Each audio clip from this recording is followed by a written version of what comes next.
Trouble at mill. Oh, no. Well, Aunt Crossbean's gone out to school and settle. What on earth does that mean? I don't know. Mr. Wentworth just told me to come in here and say that there was trouble at the mill, that's all. I didn't expect a kind of Spanish Inquisition. Nobody expects the Spanish Inquisition. Oh, I didn't expect the Spanish Inquisition. My one and only prayer is that someday you'll care. My hopes, my dreams come true. My one and only you. How do you No one plead? will ever know. We're innocent. How do you?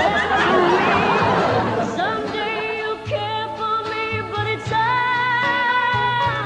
only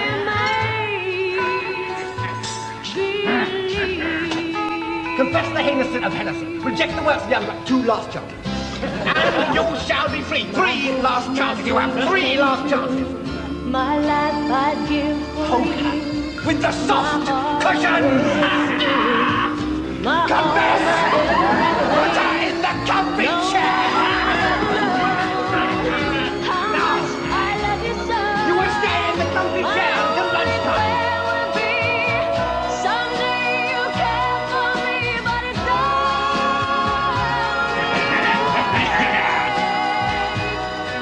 Confess! Confess! Confess! I confess! Not you!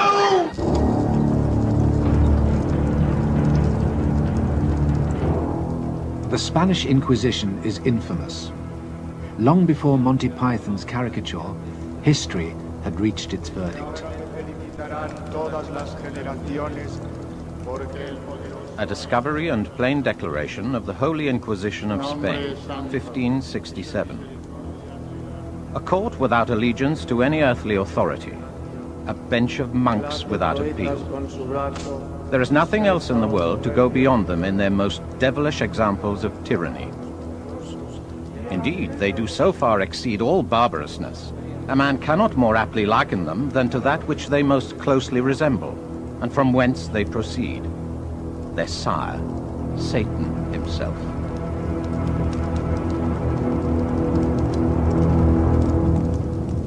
Four centuries of condemnation have made the Spanish Inquisition a byword for cruelty, terror, and tyranny. But this image is false, a distortion disseminated 400 years ago and accepted ever since. Now a new generation of historians is looking at the Inquisition afresh. Every one of the cases that came before the Spanish Inquisition during its 350-year history had its own file. These files, gathered together from sources such as this library in Salamanca, are being properly studied for the first time. I think our views of the Inquisition have been changed largely by the opening up of the archives of the Inquisition. They had everything on tape, as it were, hidden away in their archives. And we can go there, calculate, put it all on computer, and arrive at very firm statistics about its activity. And so all of this has opened wide the debate about the Inquisition, and has also demolished totally the previous image, which all of us had. The files are detailed and exhaustive. The Inquisition kept its activities secret from the outside world, but its clerks wrote down every detail in the confidence that their records were for the eyes of the Inquisition only. The huge task of sifting this material, previously scattered throughout Spain, daunted earlier generations. Systematic analysis is only just beginning, but already a very different version of the Spanish Inquisition can be brought to light.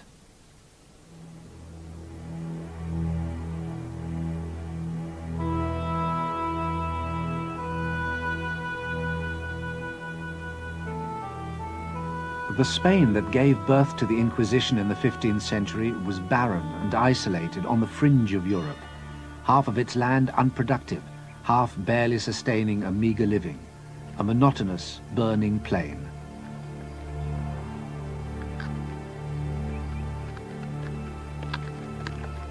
No easy routes, no natural center, no one leader.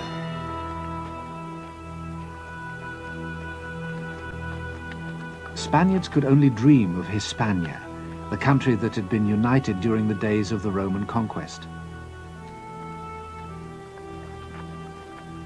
All that was to change.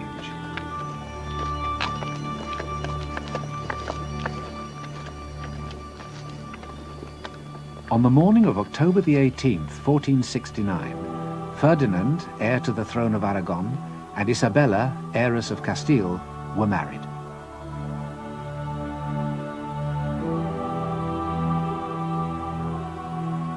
Their wedding ended centuries of rivalry between the two Spanish kingdoms and would unite the country.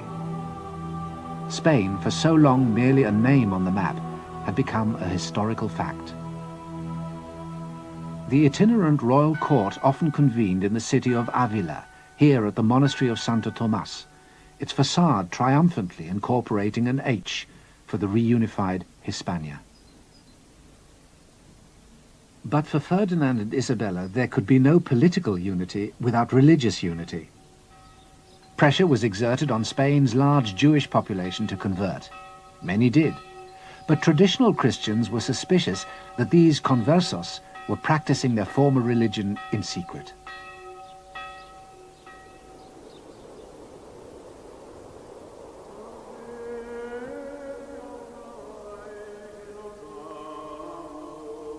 Synagogues, such as this one in Toledo, came under scrutiny. In 1480, a new body was appointed to investigate. Entitled the Santo Oficio de la Inquisición, it's better known to us as the Spanish Inquisition. The Inquisition's task was to discover heresy, deviation from the true faith. Conversos accused of continued Jewish worship could be burnt at the stake. The Inquisition had begun, but the myth had yet to be created. For while these years between 1480 and 1510 were by far the most active in the entire history of the Inquisition, the rest of Europe did not hurry to condemn it. Tenemos noticias muy precisas de embajadores italianos, el embajador de Venecia, el embajador de Francia, el embajador de Florencia, que escriben a los reyes católicos felicitándoles, naturalmente, porque ya, por fin, las tierras de Iberia son tierras de cristiandad. The truth is that the Inquisition was applauded for its persecution of Spain's converted Jews. A new age of Christian unity was said to be dawning. It didn't last.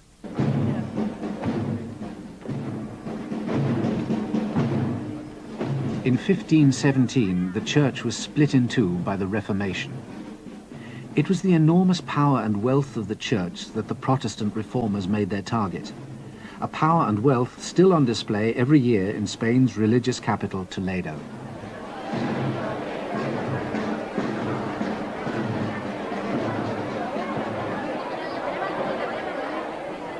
Until then, priests had been the unquestioned mediators between God and the sinful world, essential to salvation. But the reformers declared that men came to God by faith alone, sola fide.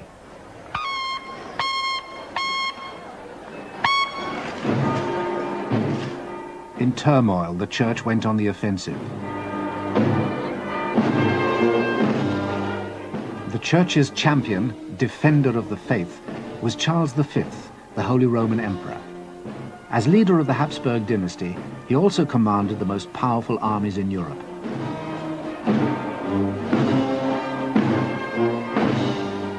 But Charles was more than just a Habsburg. As Ferdinand's grandson, he ascended to the throne of Spain, putting that country at the forefront of the defense of the faith. At the Battle of Mühlberg in 1547, his enemies were virtually annihilated.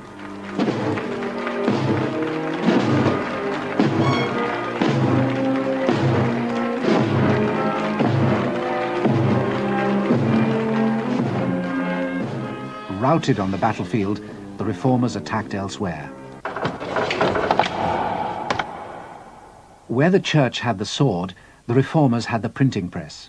It was no coincidence that printing was invented and spread fastest in the countries most sympathetic to the Reformation, the German states, England, and the Low Countries, where this press in Antwerp still survives.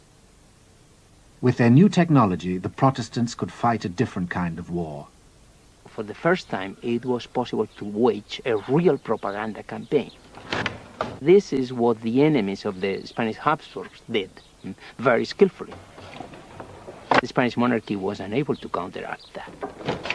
They fought in the military domain, and not in the propaganda domain. And they felt that that was an unfair way of waging a war. That was not proper of gentlemen. Gentlemen fought with weapons, not with leaflets, not with ideas. This scum of barbarians, this mongrel generation, Spain, is and ever hath been the sink, the puddle, and filthy heap of the most loathsome, infected, and slavish people that ever lived. Their more than tigerish cruelty, their lustful and inhumane deflowering of their matrons, wives, and daughters, their matchless and sodomitical ravishings of young boys, which these demi-barbarian Spaniards have committed. Within a year of the Battle of Mühlberg, a stream of anti-Spanish invective began to pour off the printing presses of the Reformation. But the polemic needed a focus. It found one in the body expressly designed to uphold the Catholic faith, the Inquisition. A myth was in the making.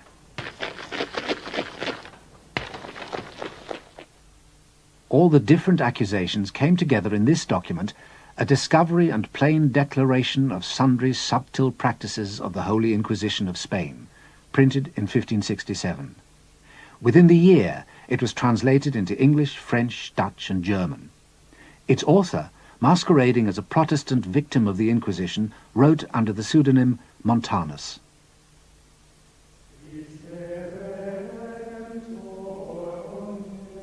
By identifying with the victim, Montanus brought the supposed horrors of the Spanish Inquisition vividly alive.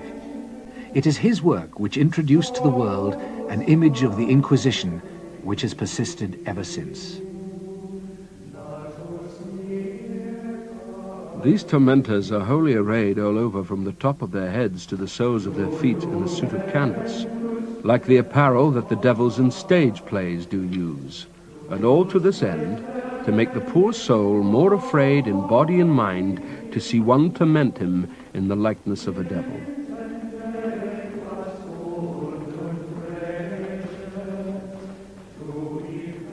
Montanus contributed decisively to what became known as the Black Legend. The Black Legend is the name given by the Spaniards to the image created by their enemies, according to which they were greedy, cruel, tyrannical, and especially intolerant in religious terms. And of course, the role played by the Inquisition, especially in intolerance, was crucial. The Inquisition was the cornerstone of this construction.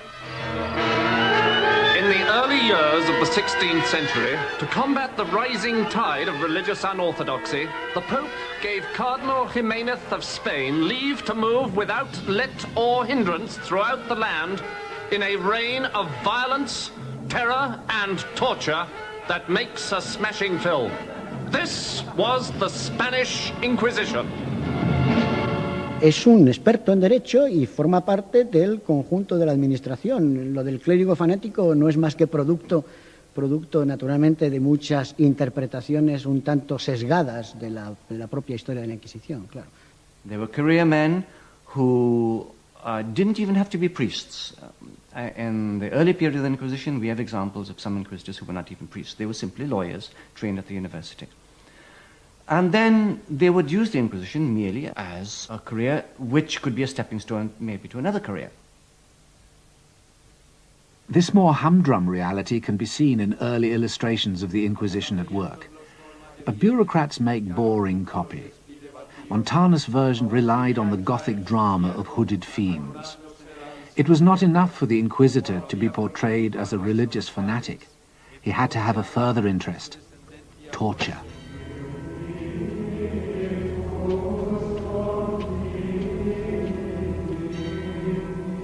The abuse of this Inquisition is most execrable. If any word shall pass out of the mouth of any, they command him to be taken and put into a horrible prison.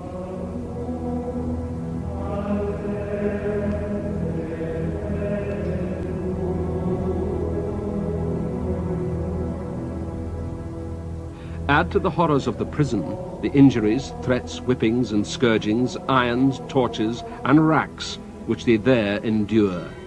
Murdered by long torments, their whole days together treated more cruelly out of all comparison than if they were in the hangman's hands to be slain all at once.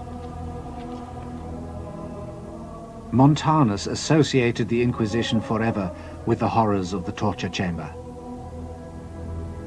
In time, even these stories of repeated cruelty began to pall. The propagandists turned to stories of more ingenious sadism. One of them surpassed the others in fiendish ingenuity. Its exterior was a large doll, having the appearance of a beautiful woman. A semicircle was drawn around her, and the person who passed over this fatal mark touched a spring, which caused the diabolical engine to open. It immediately clasped him, and 1,000 knives cut him in as many pieces.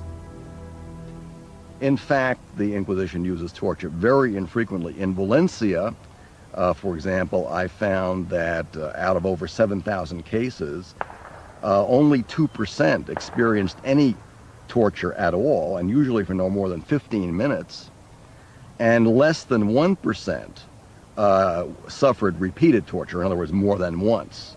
I found no one suffering torture more than twice. We find, comparing the Inquisition, merely within Spain with other tribunals, that the Inquisition used torture less than other tribunals. And if we compare the Inquisition with tribunals in other countries, we find that the Inquisition has a virtually clean record in respect of torture. During the same period in the rest of Europe, hideous physical cruelty was commonplace. In England, you could be executed for damaging shrubs in public gardens. If you returned to Germany from banishment, you could have your eyes gouged out. In France, you could be disemboweled for sheep stealing. The Inquisition used none of these methods. They had a rule book, the Instrucciones, which specified what could and could not be done. Those breaking the rules were sacked. So the Inquisition did not, as alleged, roast their victims' feet, or brick them up to languish for all eternity, or smash their joints with hammers, or flail them on wheels.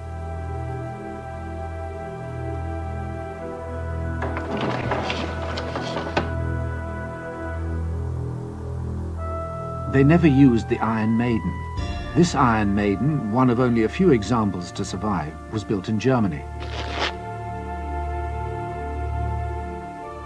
The Inquisitors didn't ravish their female victims, although a rich and undeniably popular tradition suggests that they did.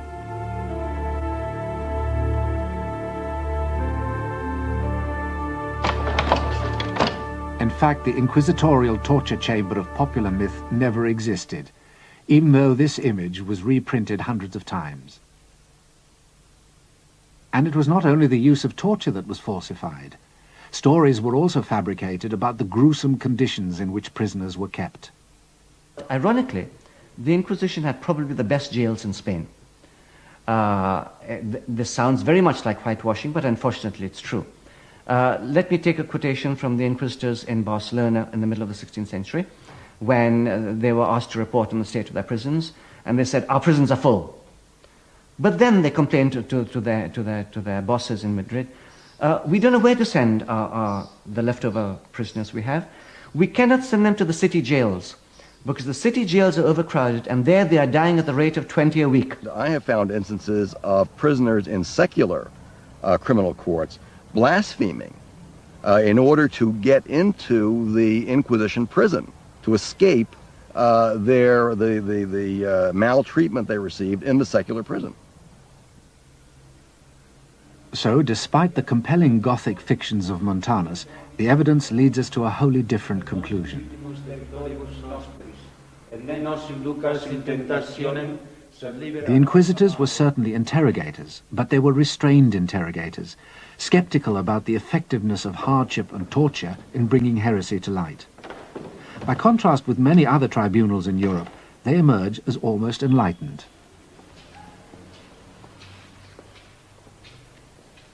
El caso más singular, por ejemplo, es el caso de la brujería.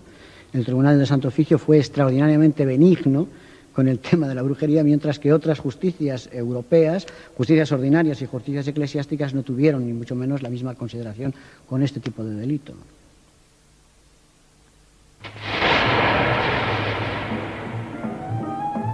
The persecution of witches was a frenzy that swept through Europe for 300 years, between 1450 and 1750. At the merest accusations of a fantastical offence, sleeping with the devil or bearing his children, women were tortured or burned at the stake. The depravity of their alleged crimes was cited to justify this brutal response.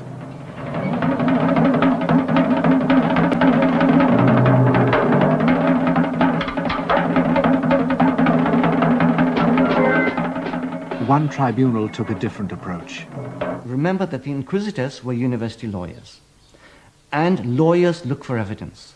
So when the inquisitors looked for evidence of witchcraft, they said, okay, so this woman has killed a baby. Where is this baby? How many babies have died? And so on and so forth. And as they went through looking for the evidence, they found no evidence because, of course, witchcraft was, we may presume, an imaginary offense.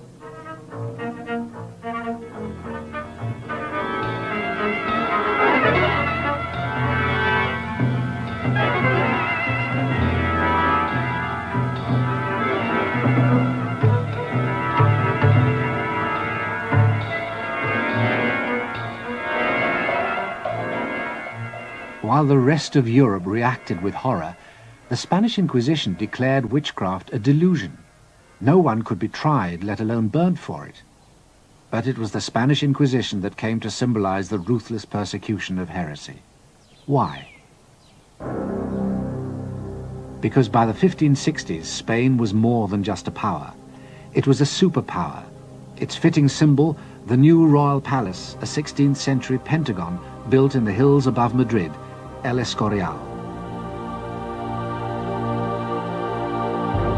This vast structure, comprising miles of marbled corridors, was built by Charles V's son and successor, Philip II. Under Philip, Spain completed its rise within less than a century, from isolation and obscurity to the domination of Europe.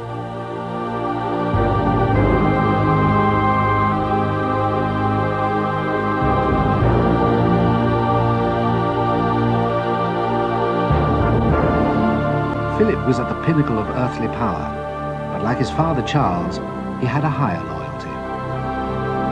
Before suffering the slightest damage to religion and the service of God, I would lose all my estates and 100 lives if I had them, because I do not wish nor do I desire to be the ruler of heretics.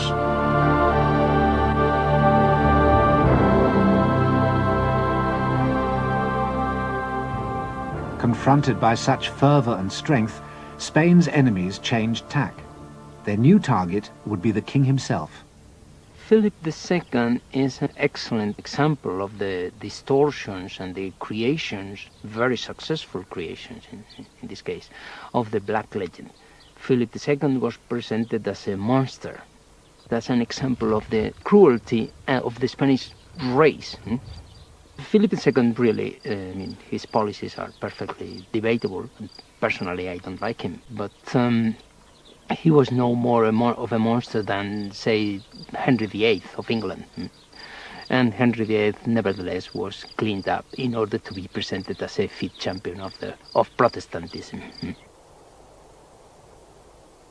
Philip took no such trouble with the presentation of his image, believing it beneath his dignity. He paid dearly for it.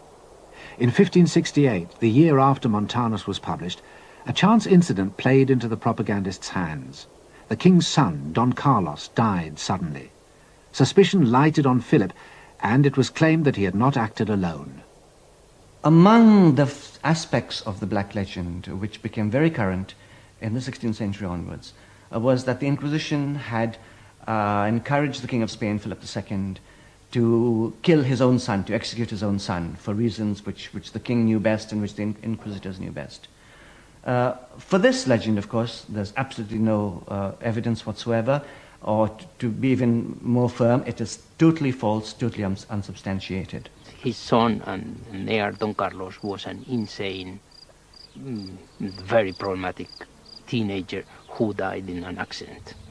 But Don Carlos became something like a champion of freedom, and he was the protagonist of many plays and dramas and novels in the 17th and 18th century, the most famous of which was by Schiller, later converted into a beautiful opera, by the way, by Giuseppe Verdi.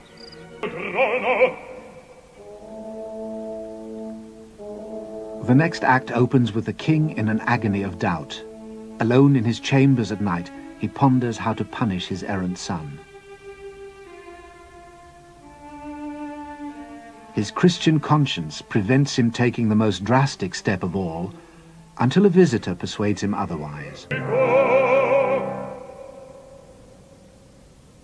The opera is fiction from start to finish, and the most influential distortion concerns the Inquisition, which can come and go as it pleases, here in Philip's private quarters at El Escorial, a malign spectral presence feared even by the king, and manipulating affairs of state from behind his throne.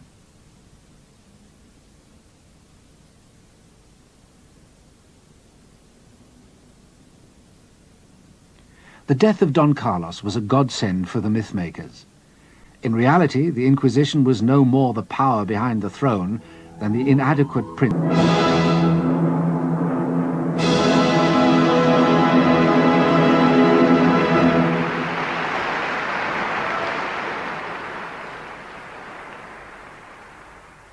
It was not that the Inquisition was without influence.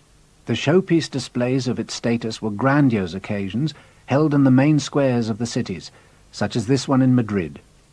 These ceremonies, where heretics were sentenced, were known as acts of faith. But also present were competing power brokers, other church authorities, secular institutions, and the aristocracy. All of these other institutions are powerful. They all have the ear of the king. They are competing and conflicting institutions. So the Inquisition has to operate within that framework. Its power, therefore, is constantly being curbed and opposed by the representatives of other institutions, equally powerful.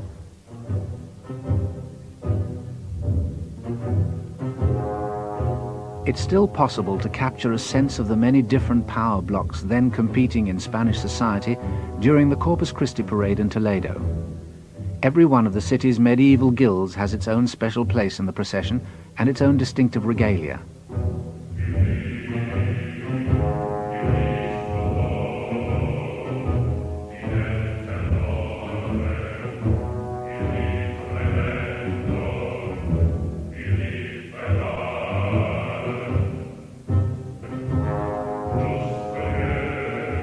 Such limitations, however, were as nothing compared to the difficulties encountered by the Inquisition outside the city walls.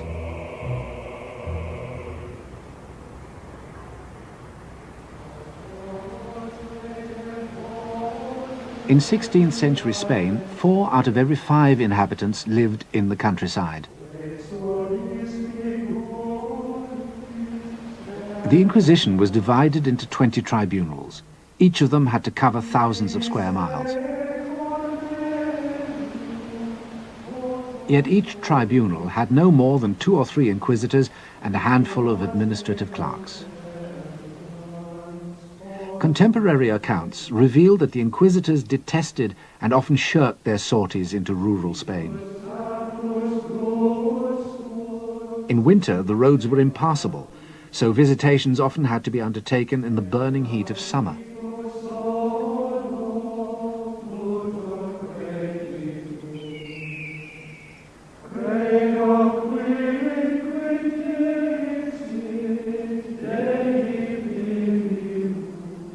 A letter from a village priest in 1562 is typical. This village, he wrote, does not know the Holy Inquisition. Era muy difícil controlar las áreas rurales, absolutamente imposible. Y de hecho, cuando lo intentó, se encontró con enormes dificultades. De hecho, podemos decir que durante el siglo XVI y XVII Muchos campesinos castellanos no vieron nunca un inquisidor ni tampoco vieron nunca un auto de fe. Those inquisitors who persevered with visitations to remote villages encountered a level of ignorance that made a mock of their elaborate theological training. Rural life was precarious, often lived under the threat of starvation. The villagers' beliefs were correspondingly primitive. Their only religious certainty was that death awaited them, and after death, damnation, where their punishment would be ingenious and eternal.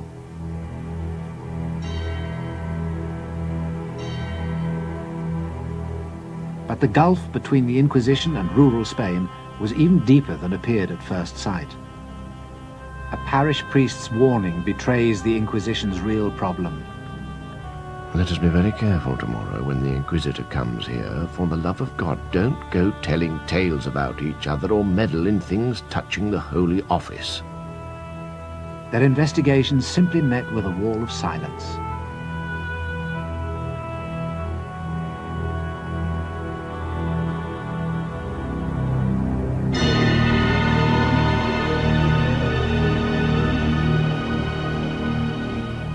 The least credible parts of the myth of the Inquisition, I suppose, are those relating to its image as being a super omnipotent institution capable of controlling the thoughts and minds of people. These inquisitors had no power to control society in the way that many historians have imagined that they had. They had no power, they had no function, they didn't have the tools to do the job. And we, in falsifying the image, have given them the tools which have never existed. Powerless in the country, overshadowed in the city, the real Inquisition is scarcely recognizable from its myth. But it is Verdi's vision which persists of an Inquisition which can command a king and force a subject people to kneel in fear before it. In 1570, 2 years after the death of Don Carlos, and with Spanish armies occupying much of Europe, the propagandists achieved their greatest coup. A document was circulated which purported to come from the Spanish Inquisition itself, but is now proved a forgery. It alleged that the Inquisition had decided to exterminate entire populations for heresy. This would prove the most damning and durable accusation of all, that the Spanish Inquisition claimed hundreds of thousands, even millions of victims, an allegation which was the opposite of the truth. In 16th century Spain, and dealing only in terms of Protestant heresy, fewer people died for heresy in Spain than in any other Western country. The Inquisition, for example, in the whole of the 16th century, maybe executed something like about 40 or 50 people at the outside in the whole of Spain, in the whole of the 16th century, and that includes, of course, the whole of America as well. Whereas within a small group of years, which are the reigns, we get at least the execution of 400 English people at the hands of, if we may call it, the English Inquisition, namely the English authorities who are in charge of executing people of the opposing religion. And we get the same figures in other countries. We get the same figures in France, where admittedly it was a Catholic authority. They executed something in the course of 5 or 6 years, they executed something like about 300 people. And so whichever country we look at, we find that the number of people who died for heresy in Spain, or for religious persecution of any sort, here I'm including also the conversos, is minimal compared to other countries. So that really, if every country is living in a glass house, none of them could throw stones, because Spain had the cleanest reputation in terms of killing off heretics than any other Western European nation. This conclusion is based on the statistical research currently being conducted in the Inquisition's archives. Indeed, it's now possible, on the basis of research done by academics such as Professor Jaime Contreras, to arrive at a scientific estimate of the total number of victims of the Spanish Inquisition. Y podemos decir que la actividad procesal del tribunal fue menor, mucho menor que la que anteriormente se había dicho. El número de víctimas del Tribunal del Santo Oficio durante los 350 años de su actividad no varió entre los 3.000 y las 5.000 personas. burning at the stake, an image of cruelty associated forever with the Spanish Inquisition.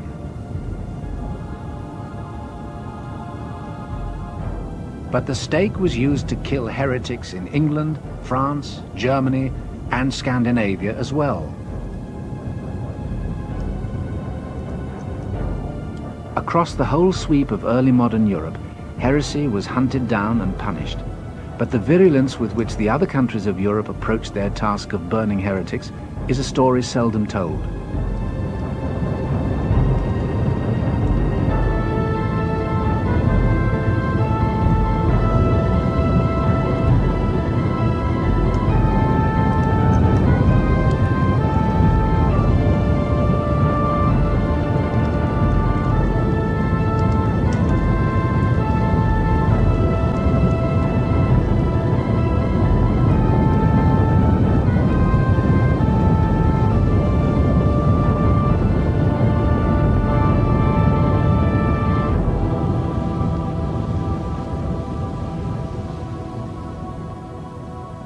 Myth can only be destroyed by fact, and the fact is that between 3,000 and 5,000 people perished at the hands of the Inquisition.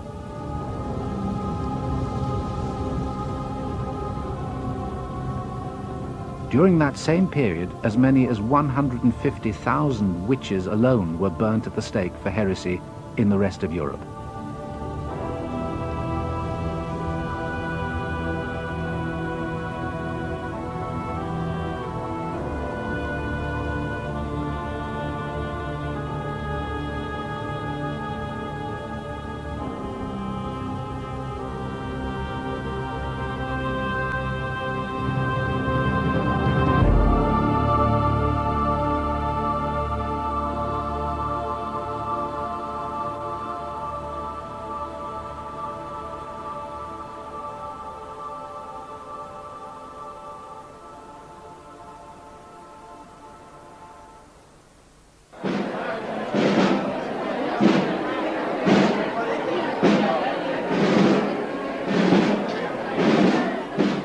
The spectacular rise of the Spanish Empire was to be followed by an uneven but inexorable fall.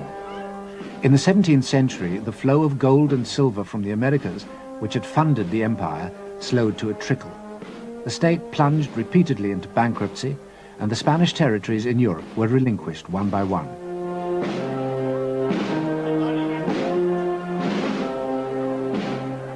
Their armies no longer marched unmatched across Europe.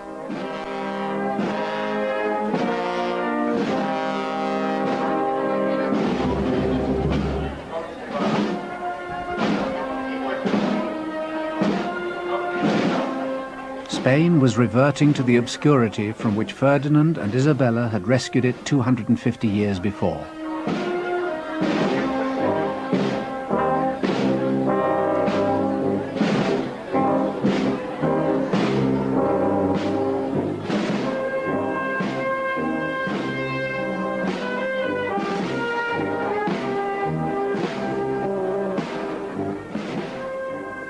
Derelict once more, Spain was again a backwater in European affairs. And by the 18th century, the Inquisition too was enfeebled, dedicating itself to such heresies as drunkenness and swearing in church.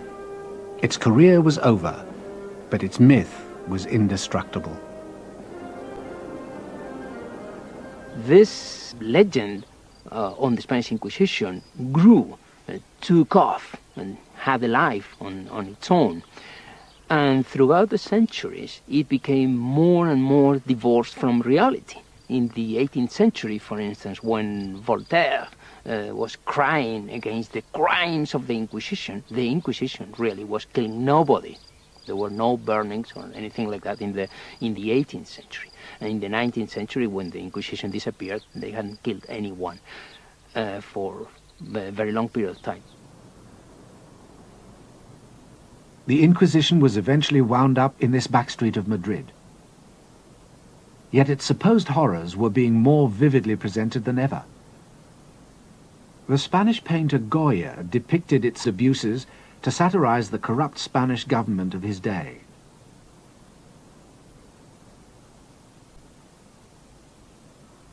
The now defunct Inquisition could be turned by Dostoevsky to criticize the despotic governments of the Tsars in distant Russia. As a myth, the Inquisition was becoming a shorthand not just for religious fanaticism, but for the repression, injustice and terror that the powerful states of a new modern Europe inflicted on their subjects everywhere. And for that incarnation of the myth of the Inquisition, the 20th century had a special use. Are you now, have you ever been a member of the Communist Party? Are you a member of the Communist Party? Or have you ever been a member of the Communist Party?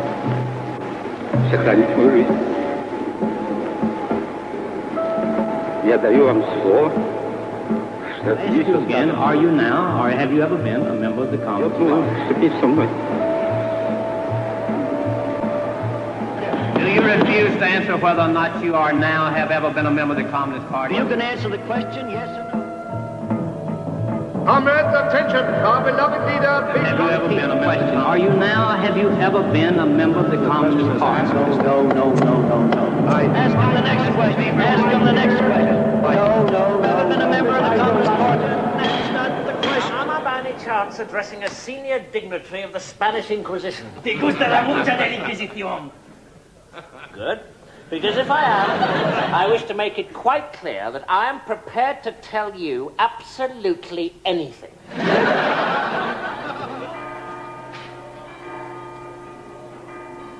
National stereotypes fulfill very complex functions.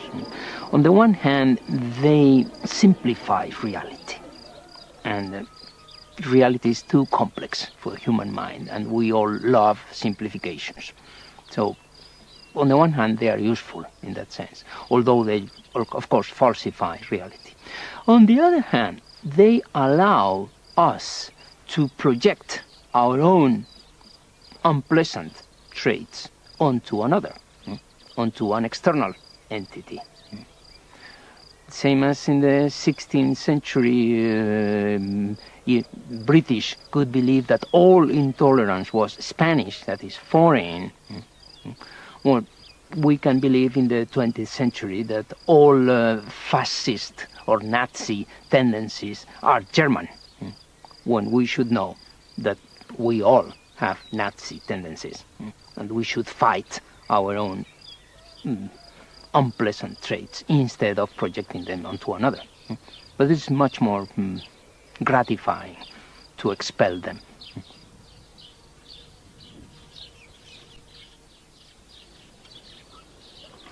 The English are best. I wouldn't give tuppence for all of the rest. And crossing the channel, one cannot say much for the French or the Spanish, the Danish or Dutch. The Germans are German, the Russians are red, and the Greeks and Italians eat garlic in bed. The English are moral, the English are good, and clever and modest and misunderstood. And all the world over, each nation's the same. They've simply no notion of playing the game. They argue with umpires, they cheer when they've won, and they practice beforehand, which ruins the fun. The English are best, so up with the English and down with the rest.